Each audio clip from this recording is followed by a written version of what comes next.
latest now from Salisbury. It's a huge, unexpected boost for detectives, or at least potentially it is. Sky correspondent. We understand that Yulia is sitting up and eating in hospital and communicating with her medical helpers, and why won't she be able to do the same with detectives? That's the thinking. Quite what she'll remember of that day, of course, is a big unknown factor. And if you listened in my report to our experts' analysis of how the poison was probably used to contaminate her and her father, it may be that neither of them were aware that it happened at the time it did. If it did happen a few hours before they fell ill, if it was a minute powder on the handle of the door, they probably didn't notice. If they did, it didn't mean anything to them at the time. Perhaps there was a visitor to the house that day, maybe even somebody that was known to Yulia and her father. All of that is potentially vital information that she could give to her detectives investigating this case. If she's able to remember, if at some stage, if she continues this rapid improvement, she is able to be formally interviewed. But everybody is amazed that she has made this remarkable recovery. We watch the news and the media for facts, isn't it? Isn't that what the news is meant to do, is give you facts? But you heard how many question marks were over the statements that he was saying. There was probably, maybe, perhaps. I mean, it's more gossip than news. But this is what we watch, because when you watch this, you think of it as that you're getting facts, you're getting news, and this is what you're being told. This is about the nerve agent attack.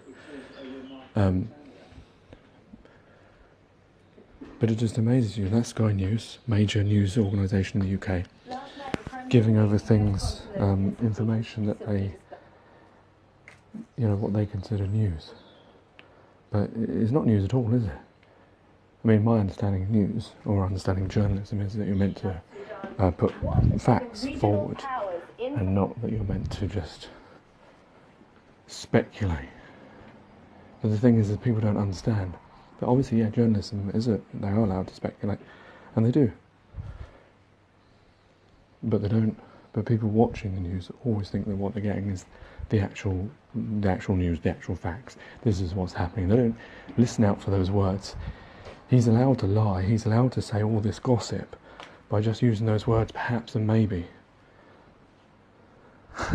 Even if he's, the other one they like to use, like, there is a source, we have a source, and this source tells us this. This source could be absolutely anyone. It could be the neighbour, who you wouldn't trust to look after your cat, let alone tell you the truth. But it just goes to show you how easy it is to mislead a public by saying anything that you want, really. But just saying perhaps, and maybe it was this, and maybe it was that, and it could have been this, and it could have been that. So what are you left with at the end? Yeah, wait a minute. He said all those, question marks.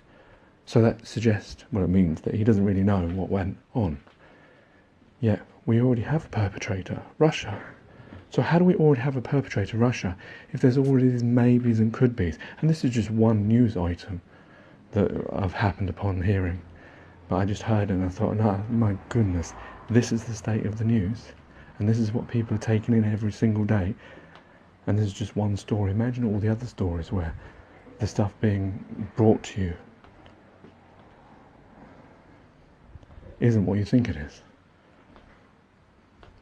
Anyway, I just wanted to bring that to you. That's just a story about the nerve agent incident. And anyway, that's a very quick edition of The Pursuit of Truth. But just what I want to basically say, and what I hope you heard by that story. And if you listen to, there was a recent, I think it was on Friday, the 30th. Was it the 30th of March, or it could be the 29th? Sheeps and Eats did another analysis of the China space station falling down from the sky, which apparently is for the last 2 years. And they don't know where it is, and they can't track it, all this and the other. And he went through a whole article that was on a newspaper, I assume, and it was Oh, you see, I did it there myself, assume. Where he was going through it and showing how the nonsense of the language that's used to protect the way they say things. This is the most important thing when you listen to politicians, when you listen to the media, is the way they say things. Actually what they're saying, if you listen, you have to listen to every single word, actually then write out what the truth is. It reminds me a bit of Newspeak of George Orwell's 1984. But I hope you've heard that, and you will then start to listen to other news stories and start to listen to where, you know, it's not about fact, it's about postulation. And surely, as a society, as a news organisation, it should be about fact. What you actually definitely know. Let's wait for the facts rather than just throw out a whole lots of maybes. And that's why whenever these terror attacks happen, they start off with one story, and at the end of it, they end up with a completely different story. Anyway, take care, take it easy, God bless, and peace.